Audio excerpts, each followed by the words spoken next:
Alright guys, TacticalRab back again today. Hope you're all doing well and enjoying your day so far. Modern Warfare 2 releases in just a couple of days, and Atlanta FaZe have a lot of pressure on them this season to prove their decision to drop Arcitys was justified in favour of SlasheR. But SlasheR has revealed that he may not have joined FaZe at all if he didn't send a drunk text to them that asked them to potentially consider him to join the roster. Then they made the call, actually, yeah, SlasheR's a good point, let's bring him into the team. If you didn't send this text, is there a chance they have a different player as their fourth instead? Very much intrigued to your thoughts in the comment section below. Hit the like button if you enjoy. Subscribe if you're new as always. I'd greatly appreciate it. It really helps out the channel. Thank you very much indeed for doing that one. Just to mention quickly some stuff on the challenger side. Ironblood Gaming, they're confirming their roster very soon. They had a pretty damn good team at the end of last season in fairness. And honestly, the Pro-Am starting up, this is why it's kind of good for the scene having the Pro-Am first of all, because it incentivizes challenger organizations to try and get involved. Because if they can actually get a good team here and get them to the Pro-Am, and then they can perform well at the Pro-Am, then all of a sudden you get all that exposure. You can sell those players on to serial organizations potentially, because look, if Major 1 goes wrong for some of these top teams, changes might happen immediately, especially because there's going to be some good challenger players at that event as well. And the season is, well, by the time Major 1's happened in December, the season's already well underway when it comes to late January or middle January, when the kind of second major qualifiers begin up once again. Just to mention this real quick here from Snipedown, of course, on the Halo team that fell out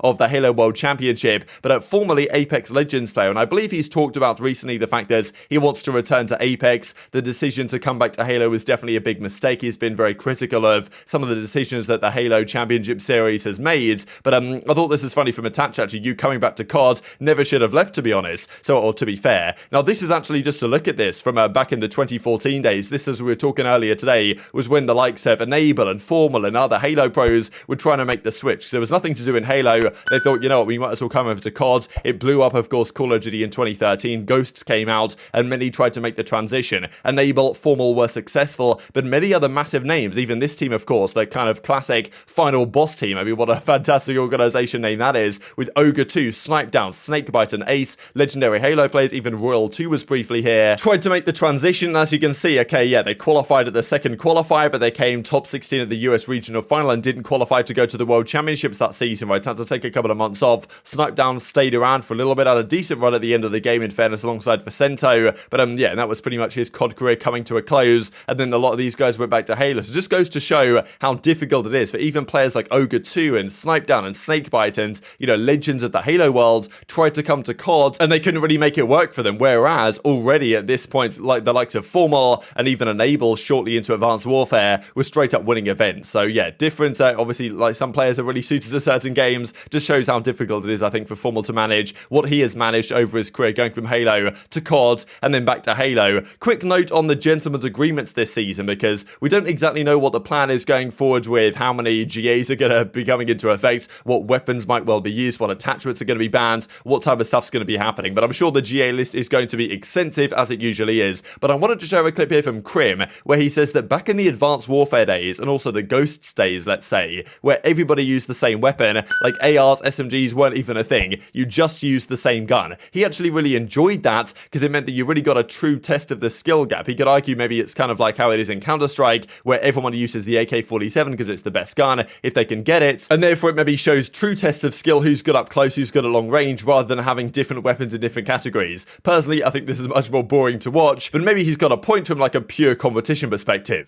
The bow. I actually loved the bow. I really loved when the meta was 4 bows. That was cool. I like any meta where it's like everyone's using the same gun, so you can really see who's good up close, who's good at long range.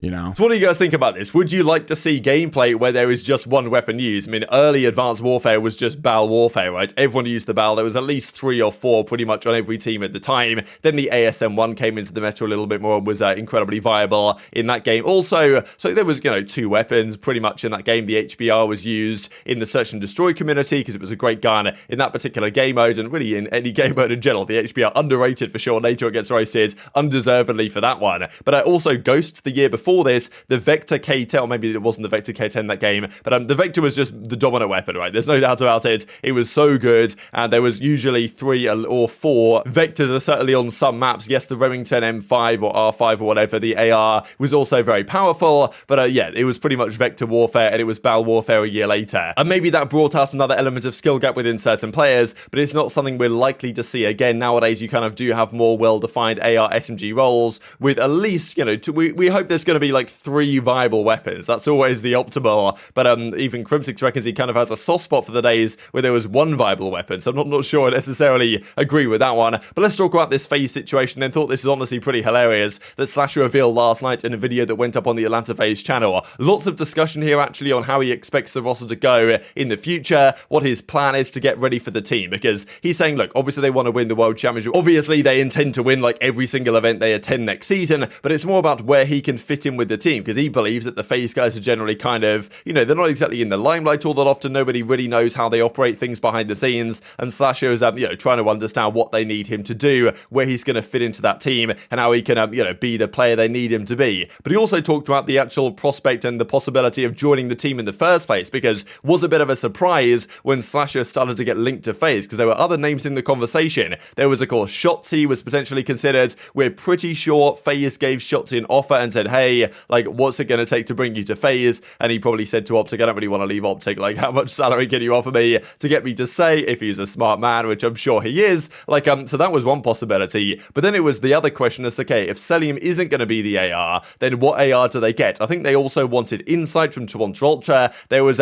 some have said there was discussions there, some have said there wasn't discussions there, but there were obviously other names on FaZe's list, and given the fact that they are allowed to FaZe, every AR within reason that they give an offer to would want to go to FaZe, and even some SMG players, the likes of Pred and even Sib, there was talking points on those players as to whether they were getting offered to the team and whether they would potentially go as well. So there was a lot of competition for that FaZe spot, and SlasheR was sitting there after his offer on Los Angeles Guerrillas kind of fell through. It looked less and less likely they were going to be keeping him, and therefore he was like, well, what do I do? Like, he'd obviously had a few drinks one night, sent a text to FaZe just in the off chance they might consider him. Turns out that's exactly what he needed to get on the team. The offseason for me was kind of weird. Like, there's a bunch of different things going on. I thought I was going to be building a team under LAG. I was going for some different players, like the free agents, like sub players, like Afro, Hydra, you know, whoever's kind of available that I could get. And everything eventually ended up falling through. And then when it fell through, this is actually a true story. I was drunk one night and I was like, you know what? I know FaZe is doing something. I don't know what they're cooking up over there, but let me hit them up and see what's going on. So I DM'd them.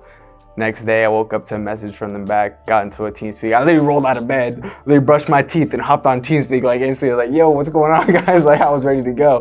You know, just chopped it up with them for like 30 minutes. Just pretty much vibed in the call. That was it. And I eventually ended up asking them, I was like, you know, like, what are you guys looking for? Like, what, you know, like, let's actually talk like serious for a second, because we were just chilling, talking about whatever. And they're like, you know, we just want you to be yourself. Like, we've been thinking about you. And a couple other guys, and we're really interested in trying to get you on board. And I was like, bet, let's go, send the contract right now. And then, yeah, that's pretty much it. Kept in contact with them for a few days, and it made it happen. What I'm looking to accomplish is simple. I'm trying to win champs, but that's at the end of the year. I'm gonna, you know, think short term for now. The first beginning of the year is just about getting good together, you know, vibing with the team, figuring out how I can fit in, but also be like the leader they need me to be, in other words. And yeah, just figuring out my role, because I feel like FaZe has been like a tight-knit group that not a lot of people know a ton about, especially even us players, because they don't, you know, branch outside of their team too much.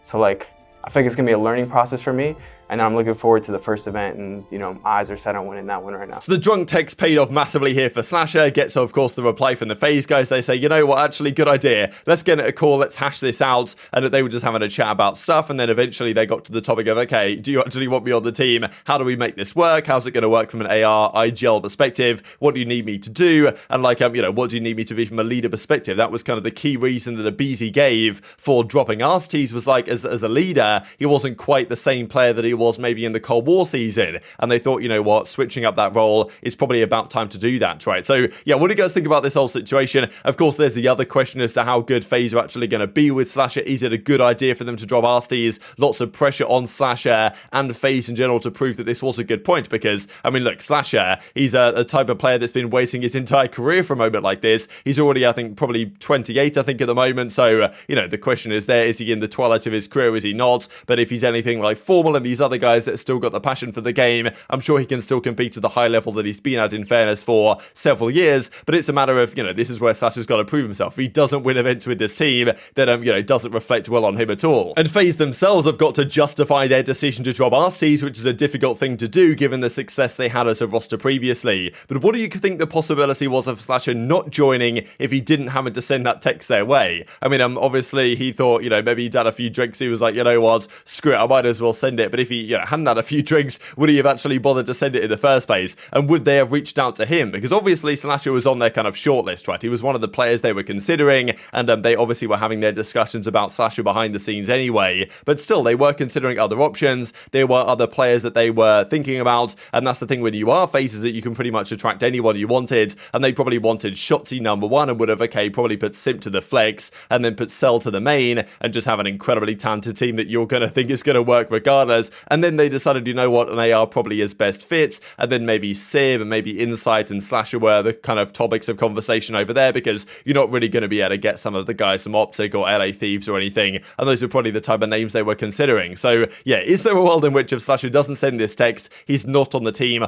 I imagine that still eventually they would have probably reached out to him and said, hey, you know, are you interested in a conversation? Because clearly they'd done that to other players, but obviously it worked out rather well for him in the end. So definitely tweet your thoughts, where do FaZe sit in kind of power rankings for next season, and how quickly can this team deliver results? Because you think they're going to deliver results at some point. Whether it's immediately, that is another question entirely. Let's talk top 10 players then. We've got into the top 10 now. Number 10 it was Attach. Interesting one to me, just because, of course, I think Temp was maybe 17th or so. Attach, honestly, you look at the numbers for Attach this past season and the results, not that dissimilar to what Temp was doing, in fairness. I do think Attach was probably a better and more impactful player, was one of his best seasons in a long time, and yeah, his KD numbers look very good. But in fairness, did Minnesota do anything this season? Not really, right? So it's always a conversation to be had, but I think Attach definitely deserves a good placing on this list. Great highlight video here that was made by Omar, and we can look at some of the numbers, right? I mean, honestly, his numbers this season were incredibly impressive, and he's going to need to do this again, because he effectively became the main AR for that Minnesota team for a time,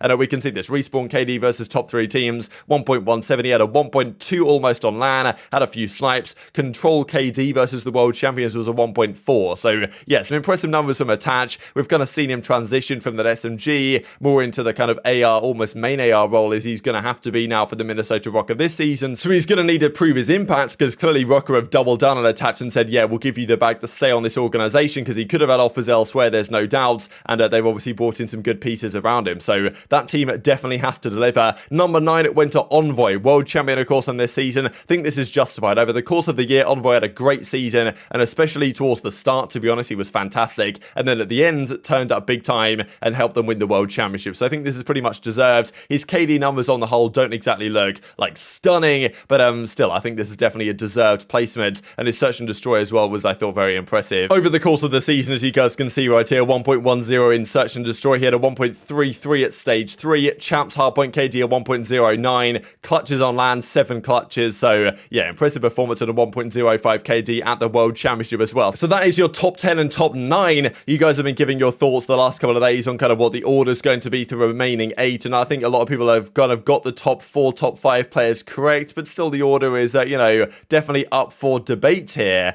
and yeah, we'll see what everyone comes up with over the coming days. But yeah, I think the number 1 player is going to be announced, and the number 2 player as well, when Modern Warfare 2 releases this coming Friday. But very much enjoyed your thoughts in the comment section below. Just a quick shout out here to Tactical Scrappy. He's well, he's getting the stream set up underway. Look at this. I mean, yeah, look at this fantastic apartment he's got here in Toronto. Not jealous at all. Hit the like button if you enjoyed. Subscribe if you're new. Take care, and I'll see you next time.